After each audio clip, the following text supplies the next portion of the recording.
Porque eu acho que tem certas comidas que elas são só roubadas, tá ligado? Tipo, a natureza... Tipo, ela pôs um gosto fenomenal, sem calorias, com propriedades boas medicinais, tá ligado? Ó, Tipo, eu acho... Alcachofra é um. É um desses. Quase nada de calorias.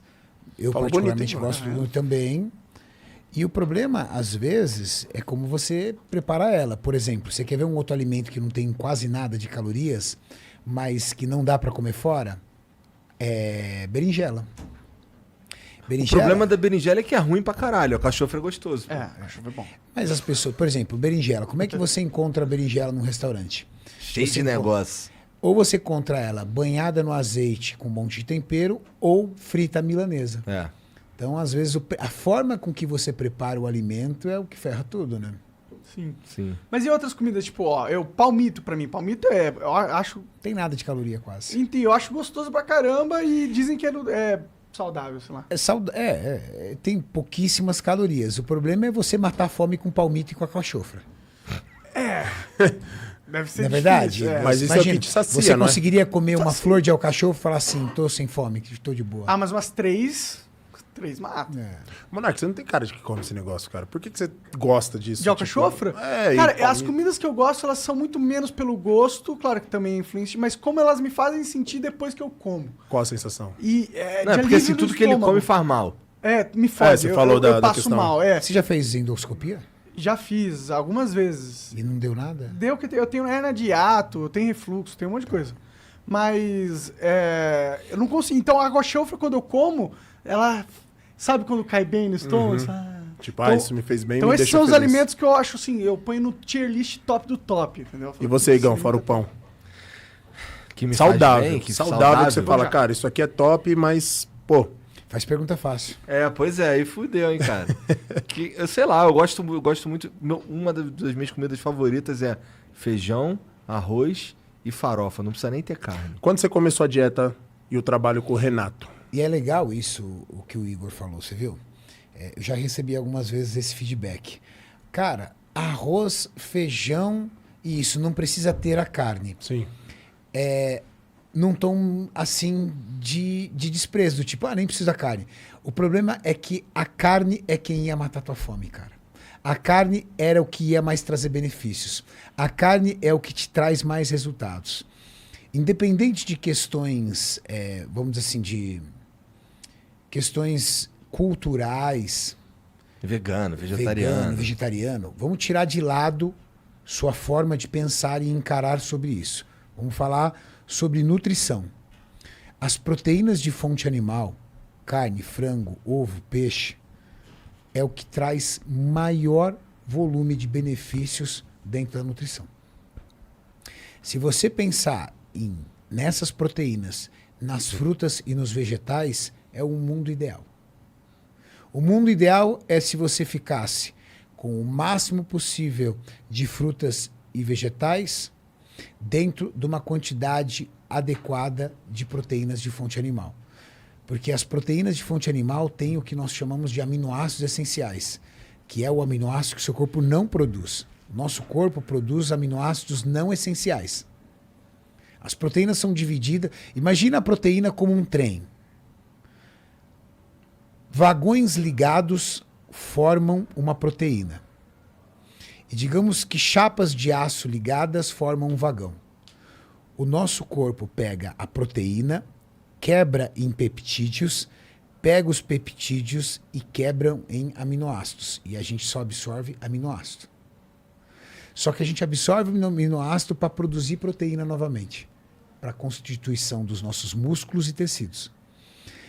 Dentro desses aminoácidos, você tem os essenciais e não essenciais. Não essencial, seu corpo produz. Você é capaz de sintetizar. Glutamina, por exemplo. A glutamina é um aminoácido não essencial, que é o aminoácido mais abundante no teu corpo. E quase todos os seus órgãos são capazes de produzir, de sintetizar glutamina. Só que você pega a leucina, por exemplo, isoleucina, valina, entre outros, que são aminoácidos essenciais, esse seu corpo não produz. Só que você precisa desse conjunto de aminoácidos para poder produzir tecidos e músculos. Então, as proteínas de fonte animal são as proteínas que mais têm aminoácidos essenciais. Entendi. Isso não significa que se o eu comesse- vegetariano ou vegano tá ferrado. Ele vai ter que ter um pouco mais de conhecimento de nutrição. Vegano não bate proteína. Vegano tem que bater aminoácido. E aí o cara tem que estudar um pouco. É só tomar umas cápsulas. Na verdade, não é tomar uma cápsula, porque eu não vejo sentido você tomar cápsula de proteína. Seria mais você estudar um pouco e ser mais variável. Um vegano, um vegetariano, ele não pode usar uma única fonte de alimentação. Ele tem que ser um pouco mais maleável. Ele tem que usar oleaginosas, que são amêndoas, castanhas, entre outros. Aí ele tem que usar proteína texturizada de soja, ele tem que usar um pouco de ervilha, ele tem que usar o arroz e o feijão, porque são alimentos que têm carboidrato ou gordura, ou os três, carboidrato, proteína e gordura, mas que também traz uma carga de proteína, só que cada um desses alimentos tem um tipo de aminoácido essencial. E aí você vai juntando, por exemplo, são 9 aminoácidos essenciais, tá? O arroz não tem os 9, só que a porção de arroz e feijão junta os 9. Ah, é? Olha lá, que interessante. Então, o vegano, o vegetariano, ele precisa ter um cardápio mais diversificado. Um onívoro, a pessoa que come carne, ele não precisa disso. Se ele quiser, por exemplo, só comer frango, ok. O frango já tem todos os aminoácidos essenciais que você precisa. Se ele quiser comer só ovo, ok. Whey protein, que é uma excelente fonte de proteína. As proteínas de fonte animal, elas são mais fáceis no que diz respeito a você conseguir aminoácidos essenciais. Vocês conhecem atletas de fisiculturismo que são veganos ou vegetarianos? Eu conheço, mas nenhum grande campeão. É. É muito difícil. Porque você sabe qual a dificuldade que o vegano e vegetariano sempre vai ter em fazer dieta? É que a maioria das proteínas de fonte vegetal vem com os outros 2 macronutrientes, carboidrato e gordura. Por exemplo, amêndoa, castanha, amendoim, ela tem proteína. Só que ela tem 50% de gordura junto. Ele vai acabar comendo mais gordura, mais carboidrato que ele não precisaria comer se ele tivesse uma dieta O carnívora. resultado final não vai ser igual ao... Mas ele que você consegue viu. ser. Ele consegue ser. Vai ser um pouco mais difícil. É uma Só que não luta mais consegue, difícil. né? Se ninguém nunca ganhou, não consegue. Talvez não seja por isso. Talvez a população de veganos e vegetarianos ainda não seja tão grande ao ponto de ter grandes representantes no fisiculturismo. Faz sentido. A gente precisaria ter um cara com potencial genético e com essa cultura fazendo esse trabalho para olharmos e falar assim, vamos ver até onde. Vocês chegaram a assistir aquele documentário Dieta dos Gladiadores? Não. A Dieta dos Gladiadores é um documentário que faz uma pressão, vamos dizer assim, para que as pessoas vejam o veganismo e o vegetarianismo como um estilo de vida muito positivo.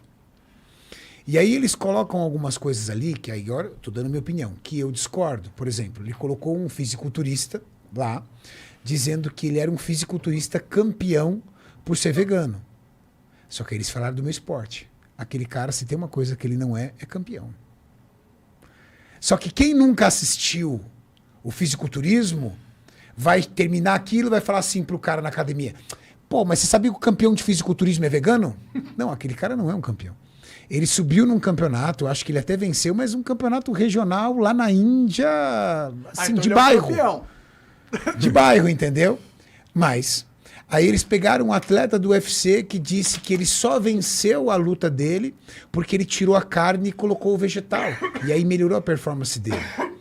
E outros atletas diziam que a performance dele foi melhorada no momento que ele tirou a carne ou a proteína de fonte animal e colocou a proteína de fonte vegetal. Cientificamente falando, se você pegar bons nutrólogos, bons nutricionistas, bons bromatologistas, que é uma das minhas profissões, que é o profissional que analisa e pesquisa alimentos, você vai ver que isso não tem embasamento científico nenhum, porque não tem como negar.